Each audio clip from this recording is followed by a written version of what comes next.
I'm Matt Gilhooly, and this is The Life Shift, candid conversations about the pivotal moments that change lives forever.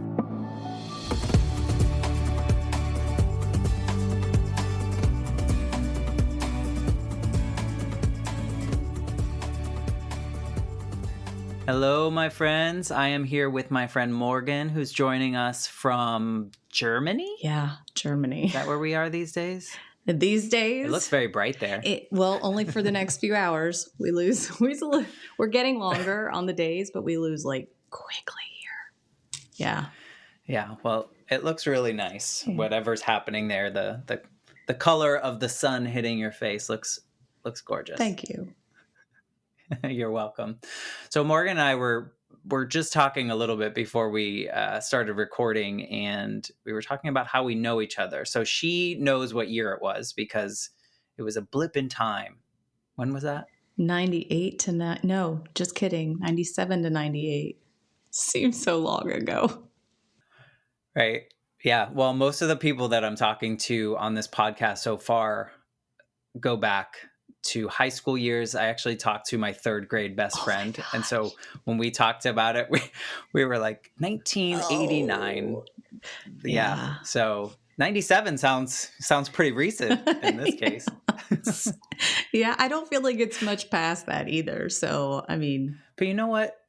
1997, and we were only in each other's lives for a year, probably less than a year, right? Sure. Like a small amount of time. Yeah. But I've been talking to some of my friends, and we've talked about social media and the ability to stay connected with people that you clicked with, way back when, and to just kind of keep tabs on people. And I feel like I've been able to do that with you, even though we don't actively check in, but I don't think you have to.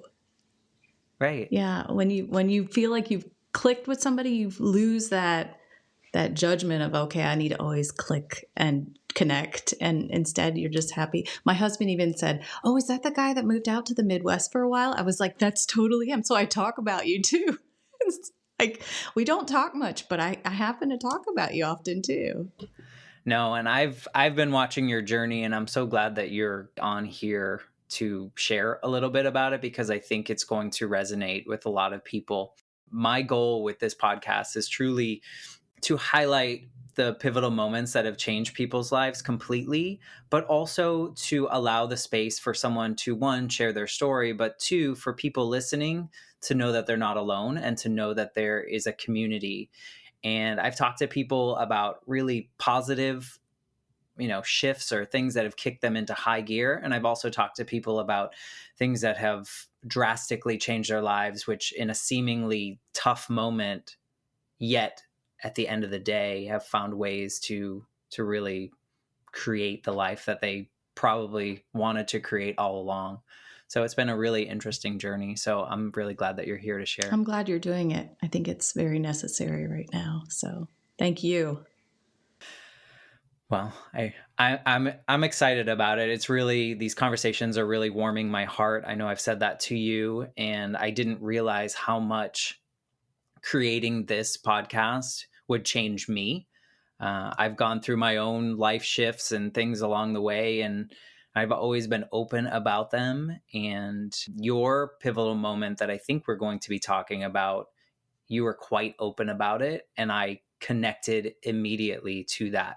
So before we talk about that time in your life, can you tell us a little bit about what your life was like leading up to that time and kind of who you are and what's going on? Yeah. So I mean, my gosh, where do you even begin?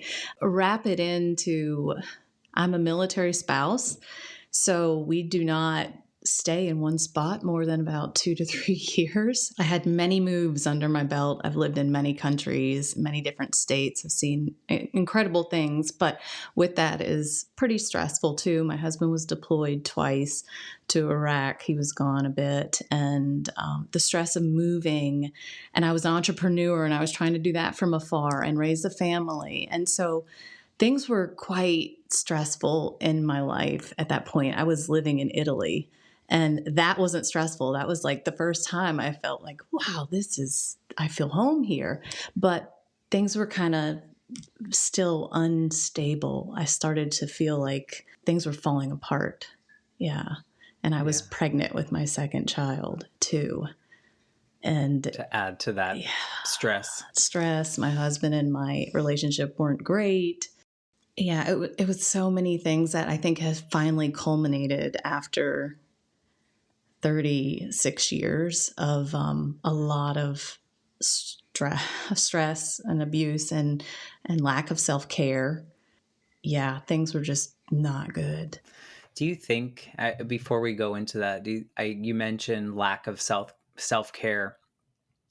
Do you think that that is more common in our generation and people growing up in the 80s and 90s? I think it is not practiced nearly enough. I grew up being told, if my parents were divorced, and my dad would always say, I have to take care of myself, because if I can't take care of myself, I can't take care of anybody else. And it was always just something I heard, but I didn't listen to it. I wasn't really understanding what that was.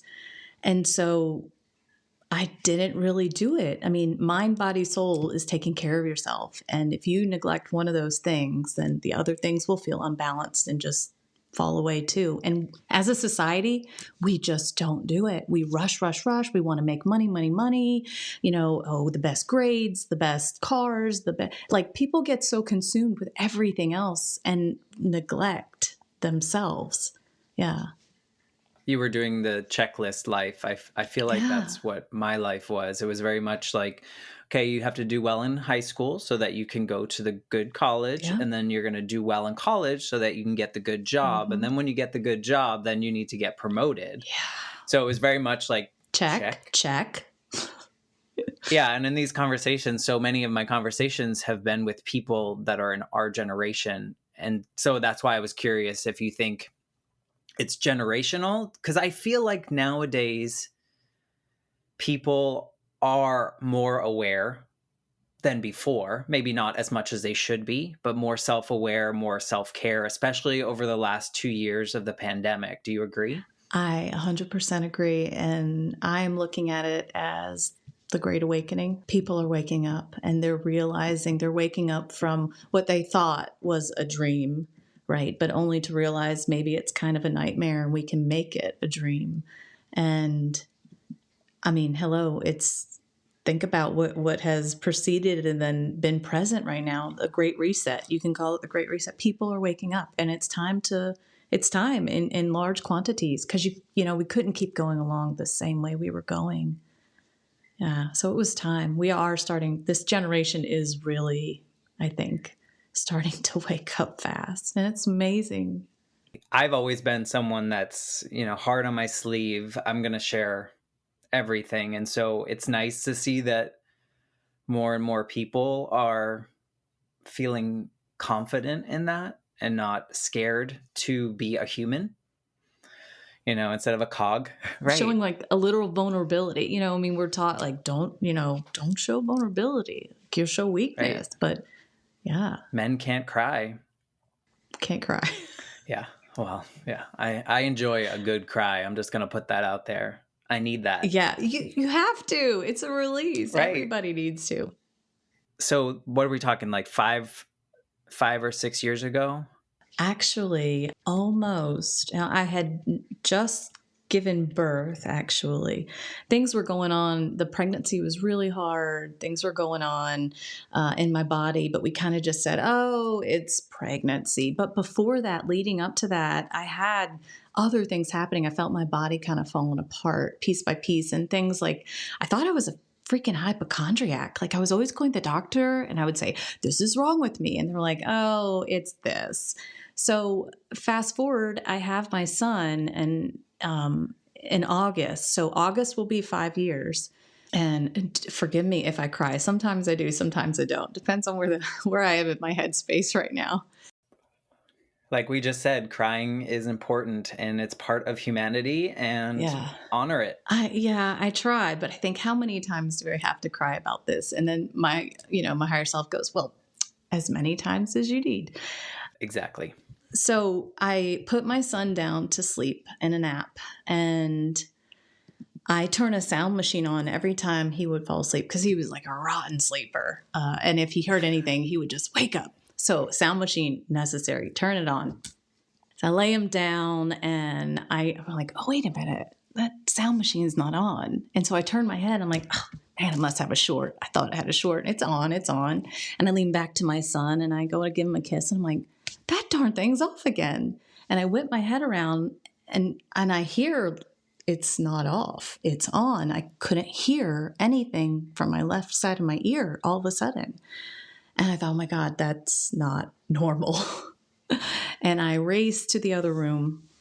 And my mom had lost her hearing in one ear a number of moons ago. And I thought, oh my God, they said this wasn't, hereditary. Is this hereditary? Am I losing my hearing? Am I becoming deaf? And I immediately got on the phone with the doctor, and I ran into the base, called my husband. I'm like, I've got to go to the doctor. And long story short, they say, oh, it's a sinus infection.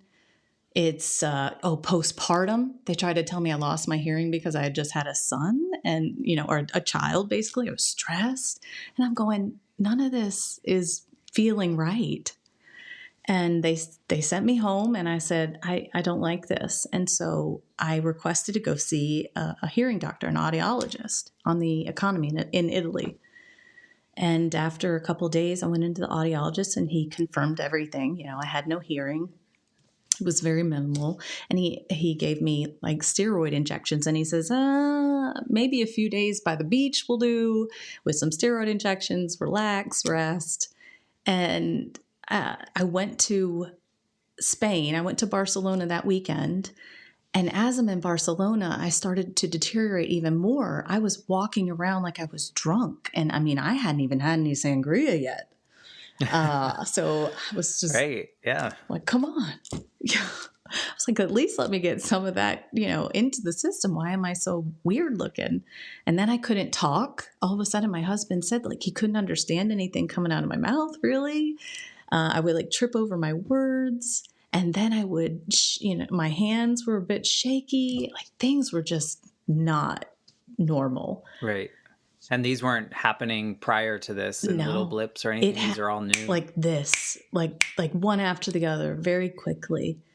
And when I got back from Barcelona, I told my husband, I said, I've got to push to get an MRI. Something is wrong. The doctor said, sure, go in for an MRI. And we all do dumb things, and it's called Google what's wrong. Right. Yeah. Don't do it. Shouldn't do it. But, in my mind, I'm like, do I have a brain tumor? I couldn't really get past anything but that. I was just, please, I just had a son. I just have a daughter. Please, nothing. Don't let it be a brain tumor. And I go in for this lovely MRI, and 2 days later, they call me. The nurse calls, and she says, there's something. It's like, and can you give me a little more? No, you have to come in. And I'm thinking, that's not good. Like it's not good. And I said, you have to give me a little more. And she said, well, it's not super, super serious, but it's serious enough. And I thought, yeah. So here I go, driving to base again. And I give my records to a nurse friend of mine as I'm waiting to see the doctor. And she just looks at me and she starts crying.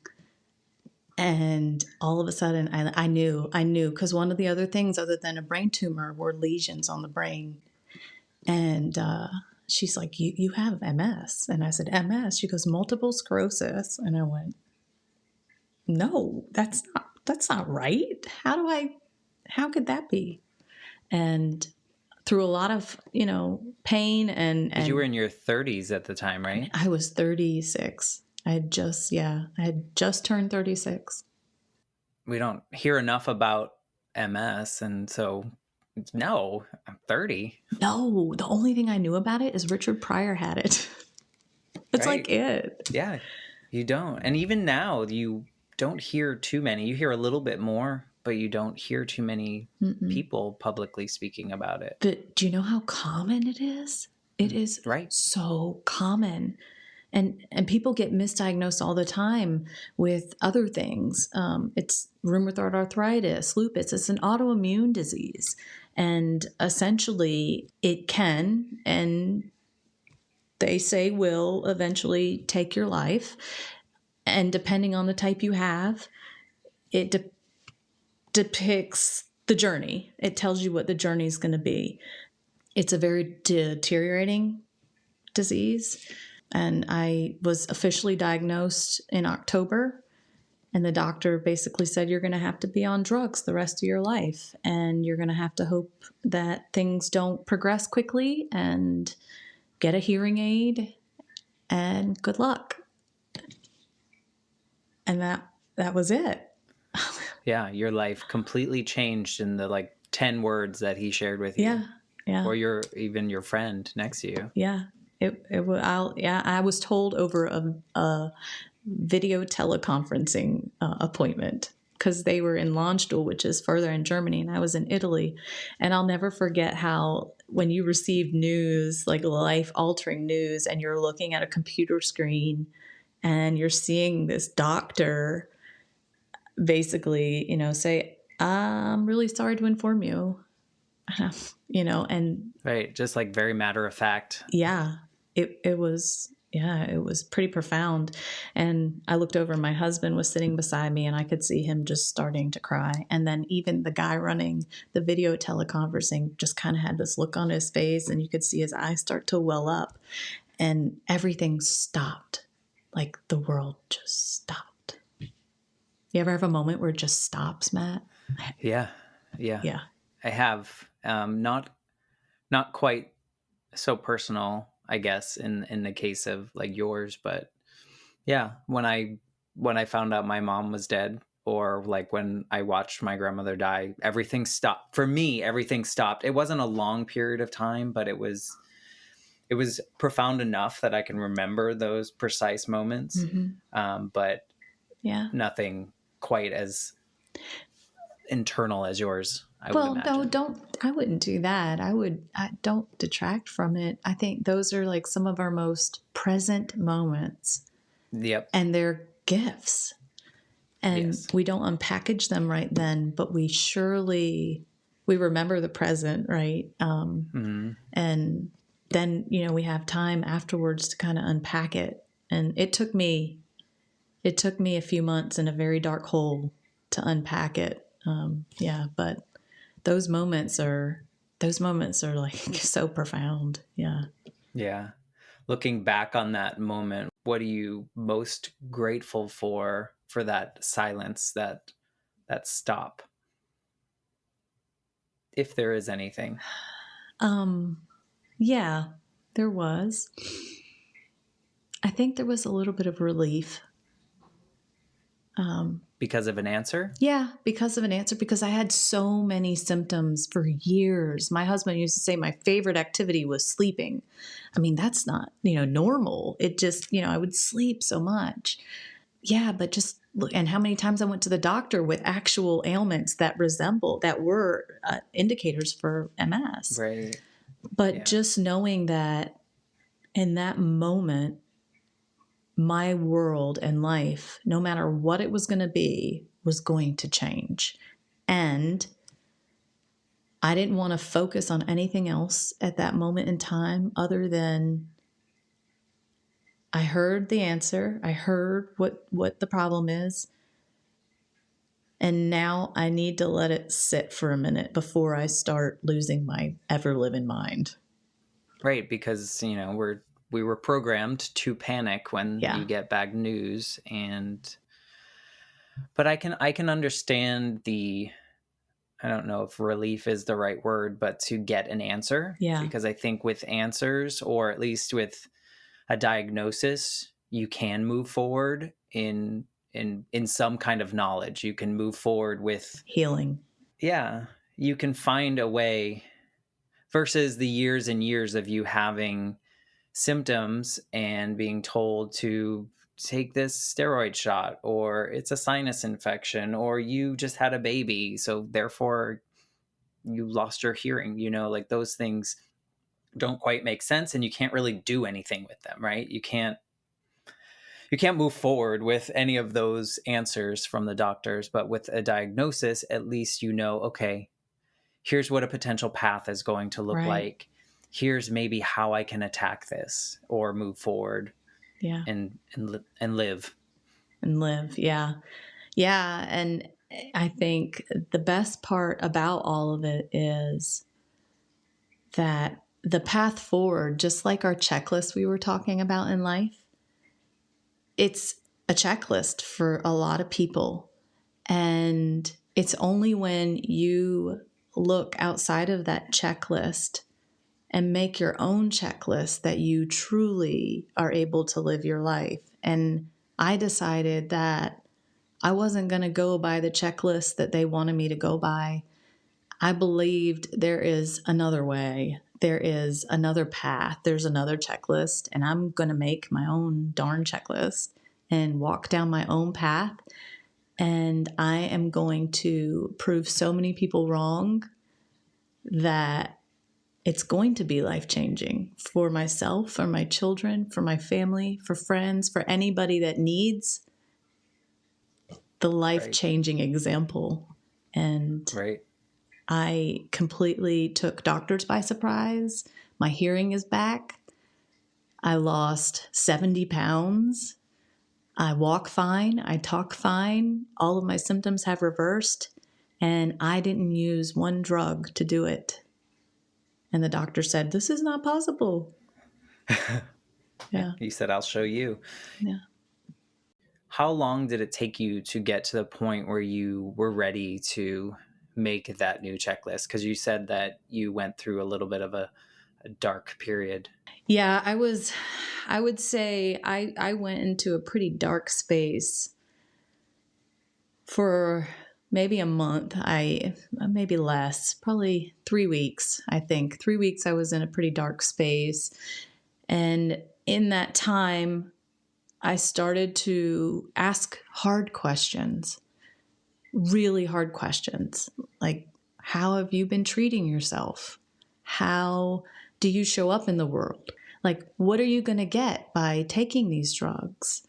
Are you feeling like that's the right answer? Like, I really started asking myself, not any doctors, not any other people. And I needed myself to answer some questions before I could then seek answers from other people. And at that time, when I started talking to more and more people about the path that I kind of want to take, and I kept hearing, "Oh my gosh, you're kind of crazy. I don't know, this is a great idea." I kept thinking, but why not? Like, what's the worst that can happen at this point? You know? So I'm going to do it. Yeah.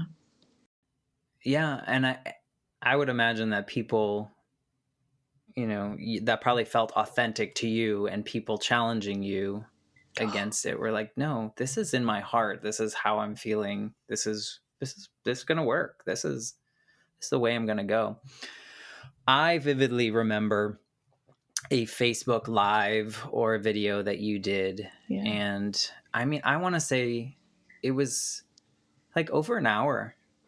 Yeah. And I didn't know anything, right? And I don't think anyone else knew anything. And you went live, or you posted a video of some sort. I want to say, was it live? It was. Yeah. It was live. And you shared your diagnosis, and you shared your fears, and you shared so much. And this is that power of connection. The fact that we really only knew each other for a very short period when we were like 16 years old. And I sat there and I watched the entire video, and I felt connected. I felt like I haven't felt in a long time. And I think it was the vulnerability, and I think it was the like I wanted to be a cheerleader of some sort in some capacity, and I was so proud of you for sharing one, that dark space, right? Because I don't think we share that enough, and it's not uncommon. Yeah.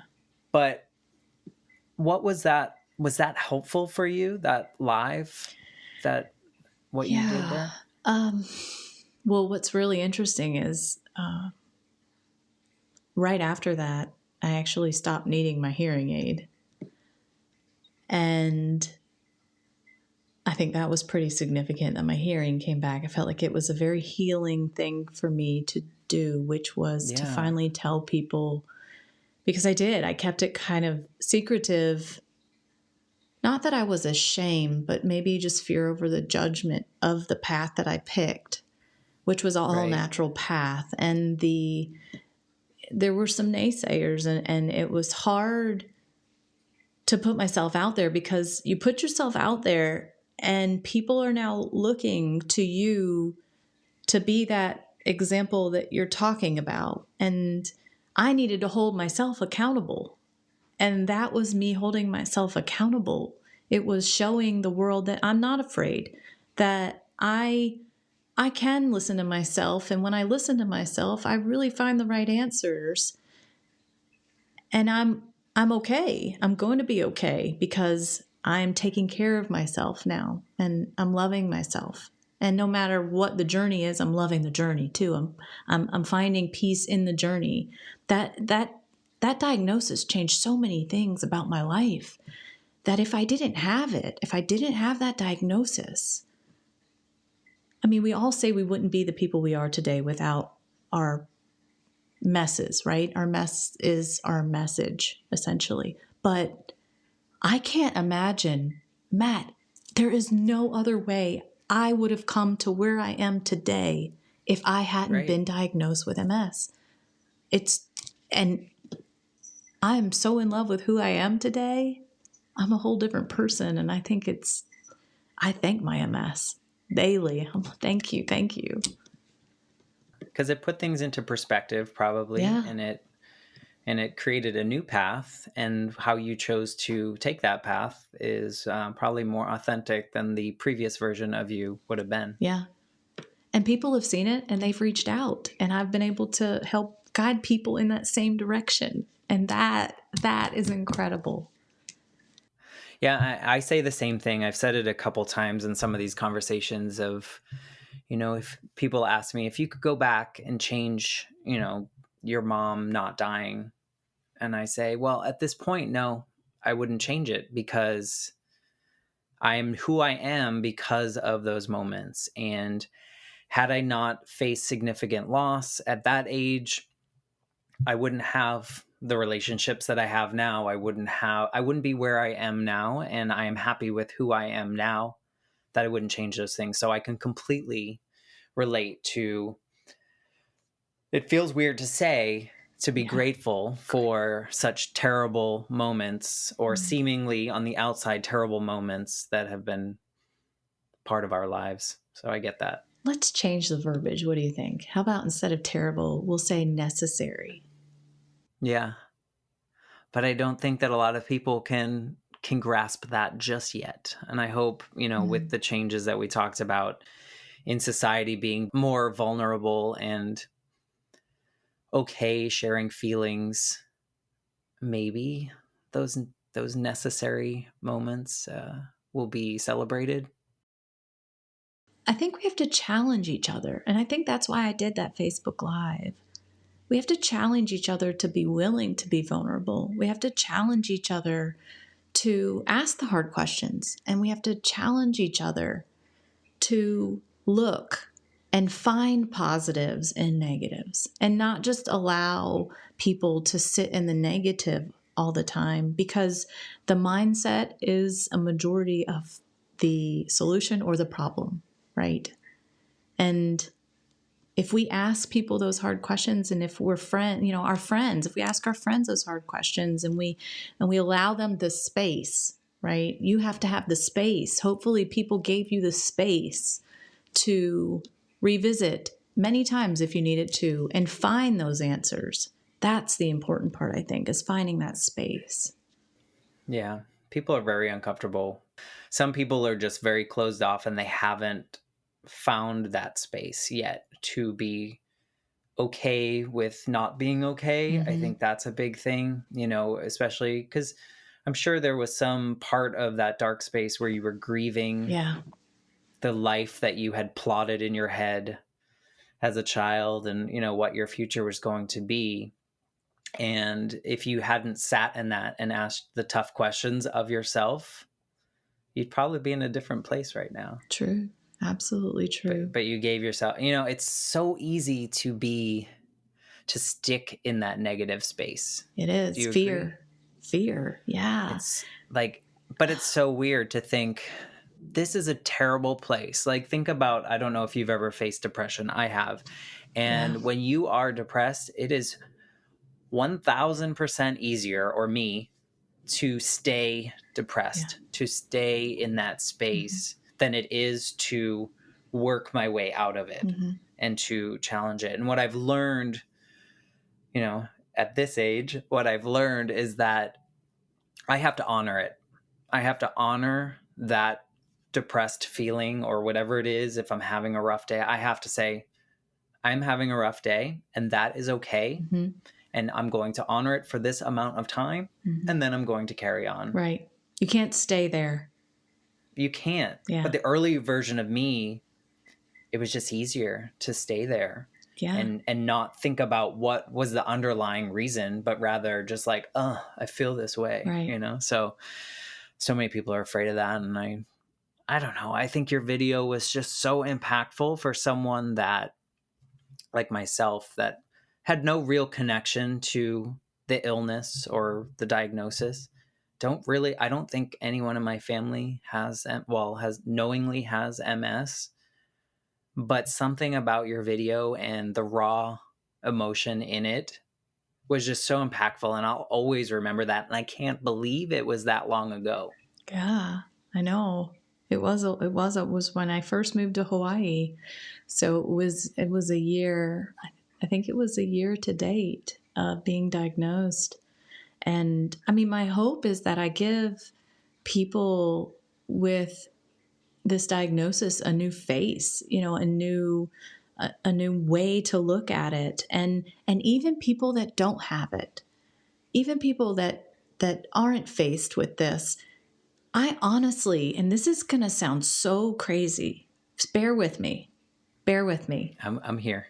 I think I gave myself this disease. If you think about this, if you truly think about it, right?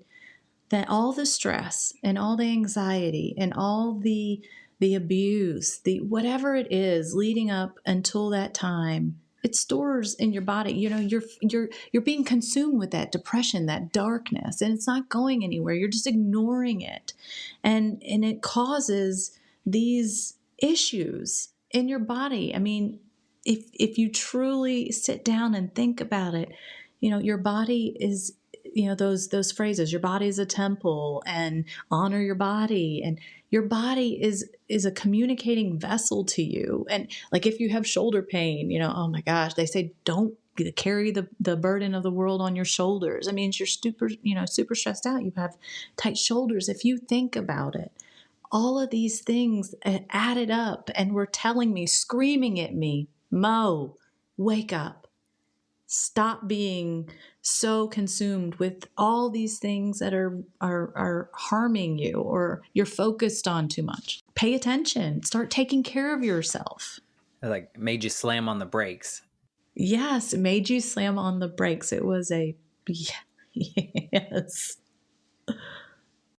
Honestly, as you explain it, I don't think it sounds that crazy. I think we've heard stories in which people's diagnoses are based on the stressful lives that they lead and the pressures that they or society or both put on them, mostly that they put on themselves based on what society's expectations seemingly were or are. Yeah. So I don't think it sounds that crazy. Yeah. I mean, you can. depression, right? We are not saying like it's not to take anything away from any disease or blame yourself. You shouldn't blame yourself for anything that Right. happens to you in that fashion. I mean, take some responsibility with it. Like, how did I get here? Well, I was 200 pounds. I wasn't working out. I wasn't taking care of myself. I was stressed beyond reason. There were so many things, and I had to look at it and go, I am a little responsible here, and my body is telling me you need to wake up and pay attention to us and you. And we we are not as kind as we should be to ourselves. It goes back to this. It really, self-care is so important. And I'm so glad that people are talking about mental health, and they're talking about, and it's maybe someday it won't be so stigmatized. God, And, yeah. Like, it's like, In the there's a military, lot going on. I mean, you have to, in the military, there are people still to this day, and there are so many people that need to speak to a mental health professional, but there's such a stigmatism about it that, oh, I'm not as good of a soldier. I'm not good enough, and I can't go talk to somebody. It needs more attention. You're right. 100% needs more attention. Well, and the truth of the matter for most people is that after mental health professional, speaking with someone, a therapist, a counselor, or whatever, you become a better version of yourself and a better Mm-hmm. worker. You're a better, your attention is focused.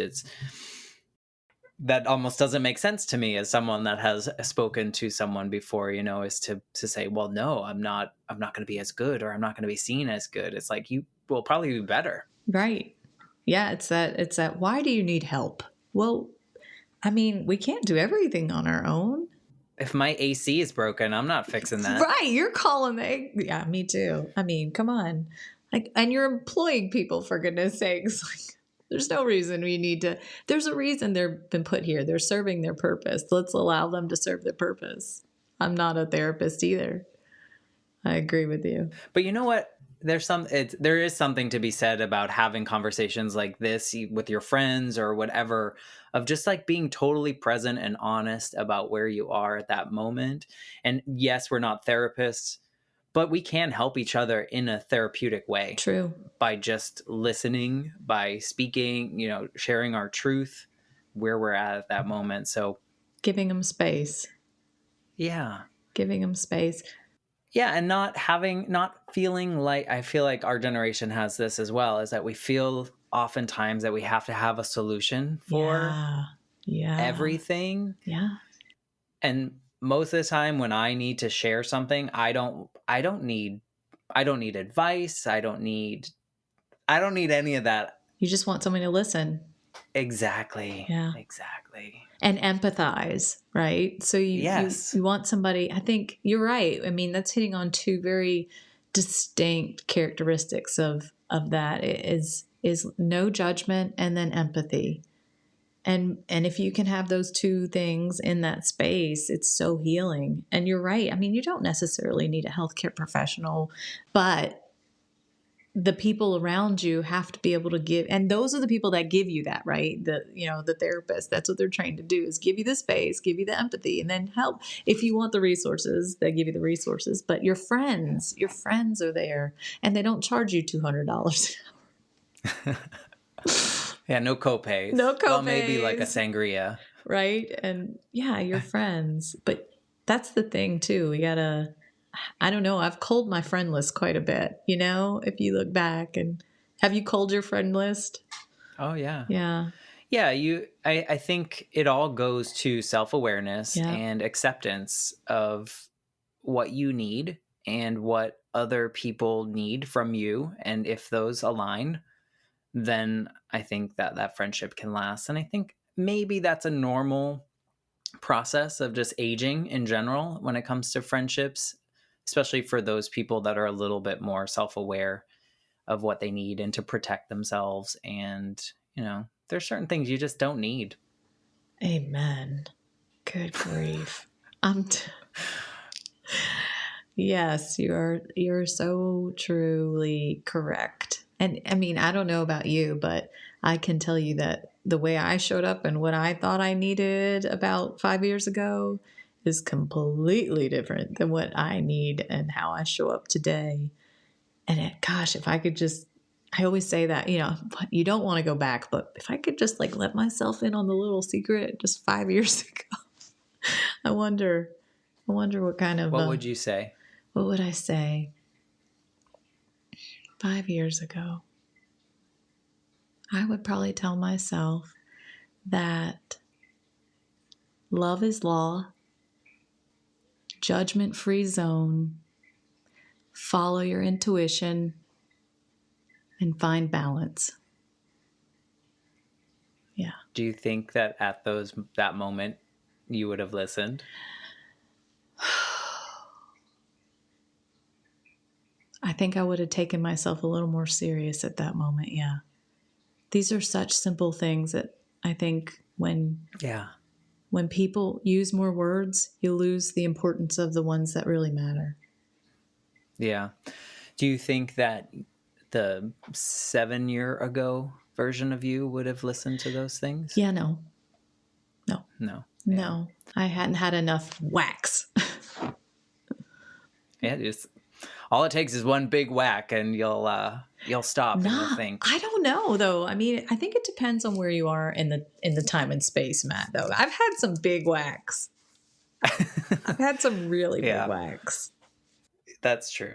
Fair enough. Maybe you just need to accumulate a few and then you hit that space. But I think we're a product of the experiences that we've had, and all we can do is the best we can do at that moment in time is what we know, right? Yeah. And so, you almost had to go through those moments to get to this place. So you did have to go through these tough moments to get to where you are now. Absolutely. And I think that's true of everybody. It is. And I think the other piece to this that's just as important is we have to understand that there's probably going to be more.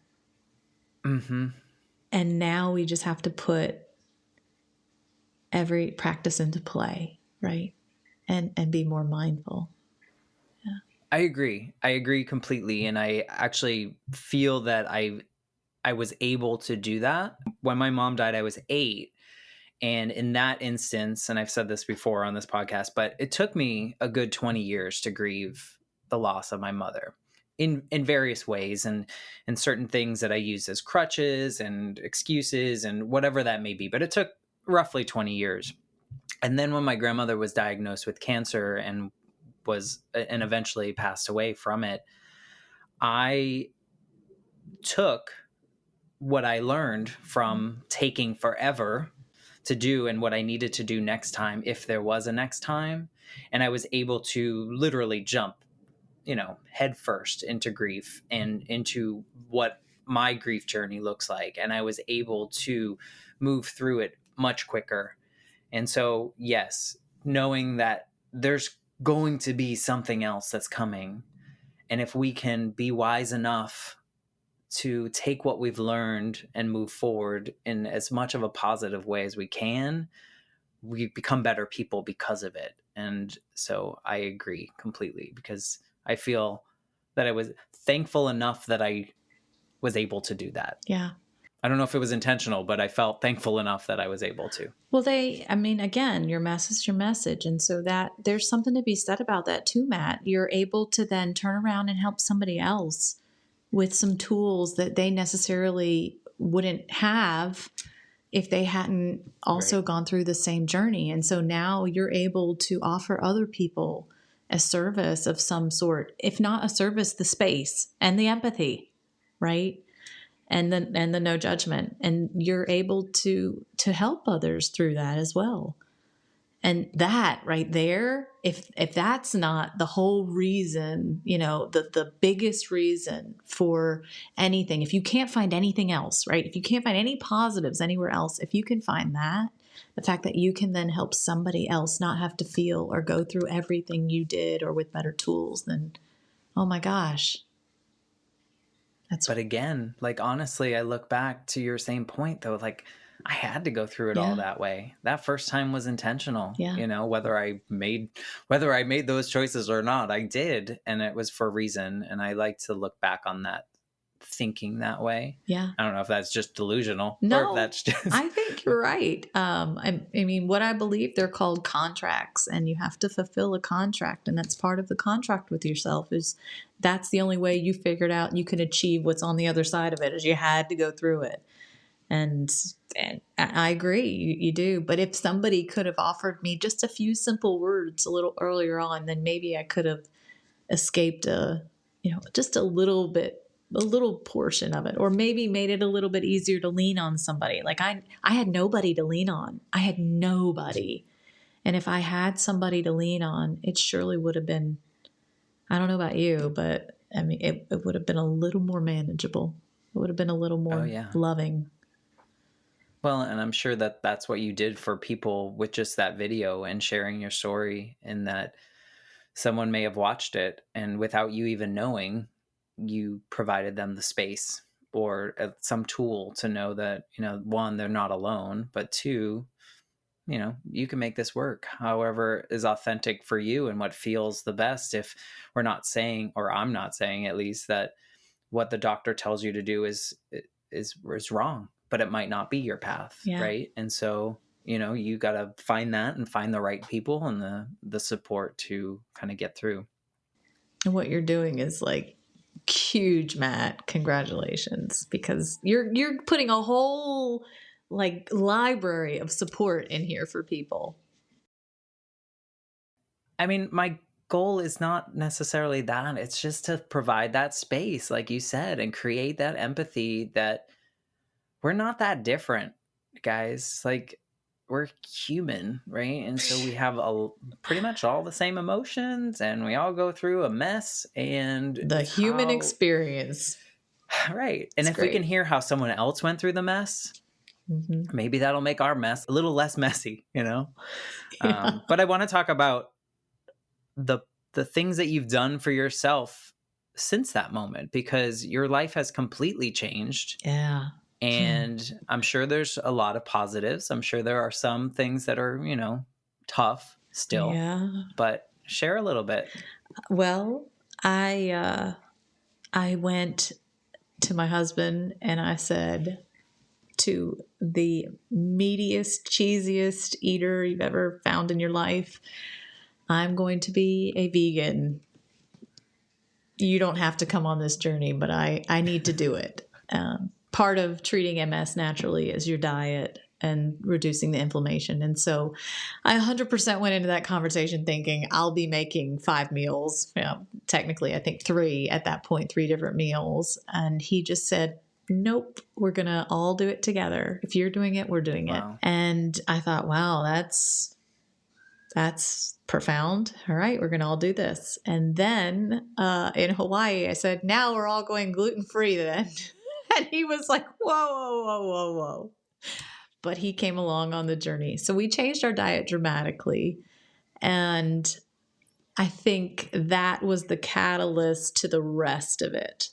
I started treating myself in a very natural forum. I got rid of a ton of toxins in my house, the products I use on my body. I started doing natural treatments. I started meditating, yoga, mindset. Mindset was incredible for this journey. I think it was the pinnacle to the pyramid of my last piece. I started with eating, so I started with the body, and then I went into the mind, and now the soul has basically what's opened up, and I started on this incredible spiritual journey through all of it, just from being diagnosed with MS. I'm just a completely different person. I don't do much material things anymore. I find joy in the little things. Yeah, it's very hard to really pinpoint. My family would say she's hippie now. She's a hippie. Because you're just in touch with who you are and what you want to bring to the world and Yeah. what you want the world to provide for you and your family. Yeah. I can see it. Yeah. I see it. What do you see? Yeah. I see. I mean, you look glowing, you look happy, Yeah. you look Thanks. like a completely different person from that video. Yes. I'm almost scared to go back and watch it. I would. I would Yeah. go back because I think it provides some Perspective. perspective. It Yeah. also maybe it's a moment in which you're like, maybe I haven't changed too much, and then you go back and you watch that, and Yeah. your soul's just different. Yeah. You emanate different light, and I think it's wonderful. I hate that that was your trigger, but I mean, maybe it seems that you're grateful for that. So grateful. Yeah. It's to live a completely different life. I, I would call it the dark night, and people call it the dark night of the soul, where are you aware? You're aware.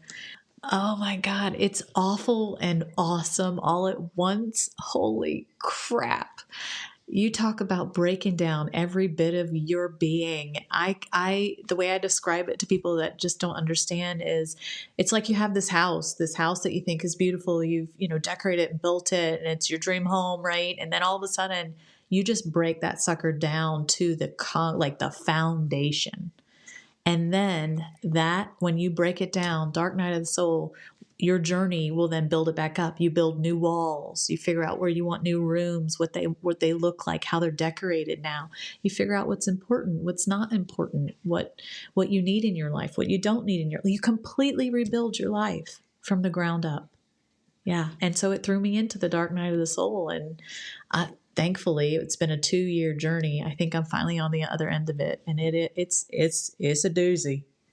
It's a doozy. Yeah. Yeah. But I mean, yeah, I always feel this way about, grief or probably the dark night of the soul. You have to be ready to do it. Oh, You can't be forced into it. You can't, because you can be forced into it, but good luck, I was forced into it. producing something. I Right. was actually, I think subconsciously I was ready, but I didn't know what the hell was happening to Yeah. me. And Okay. mine was quite a, like a smack in the face. This is happening. You're breaking everything down tonight, girlfriend. I mean, it wasn't a night, but it was an extremely short period of time where you just watched, it's like watching a tree just lose everything and then eventually just die to root. And it happened so fast because I think it was just like you're subconsciously you're ready for this. You've gone through MS, you've transformed your body, you're trying to get your mind straight. It's the soul's turn, and it was yeah. I didn't think I was ready. I understand now I was. I guess I don't necessarily mean that you have to be ready to go through it, but you have to be ready to get out of it, Mm, or, positively ask yourself the right questions, build that up. Because as we said before, it's so easy to just stay there, or, in some people's cases, just get stuck there and yeah, not emerge. yeah, And so thankfully, it seems that your subconscious, or just all the things you had gone through and that collection of experiences, allowed you to process properly and to build that house back up the way that you wanted to. it's like a tiny home now. It's very nice. Have you ever read the book The Glass House? No, do I need to read that one? By, I think her name is Jeanette Wells. It's not completely related, but part of me thinks that when I don't know that I've attached a moment to the dark night of the soul, but it almost sounds like when you rebuild that house, you would almost feel comfortable building a glass house Yes, in which yes. anyone can Mm. see whatever's happening. And Yeah, Matt. I don't know why I made that connection, Because but it's the right connection for people to hear it right now. And I just got all the goosey bumps. I got all my truth bumps because that was perfect. You're right. 100 freaking million trillion percent right, Matt. You're right. It should be glass.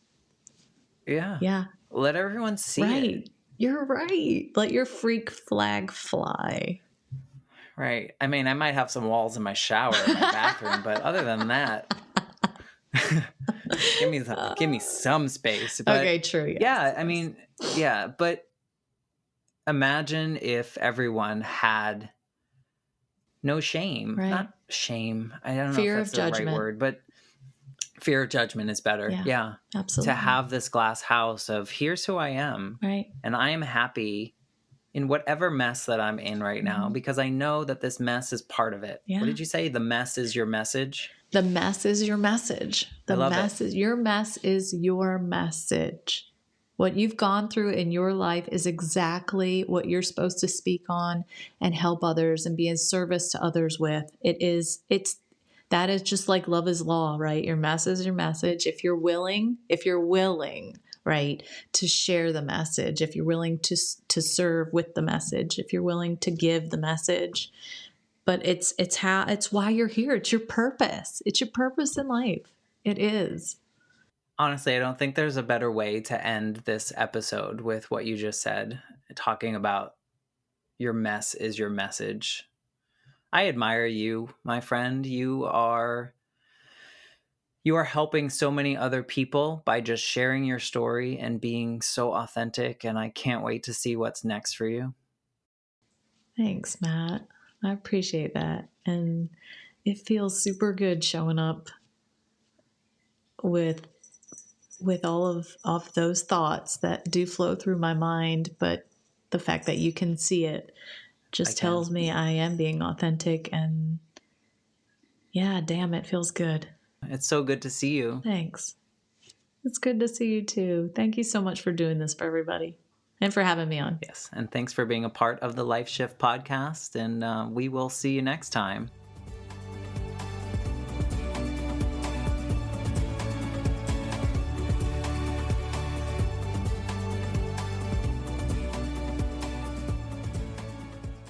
You've just listened to the Life Shift podcast. Please subscribe to the show on Apple Podcasts, Spotify, or wherever you listen to your favorite podcasts.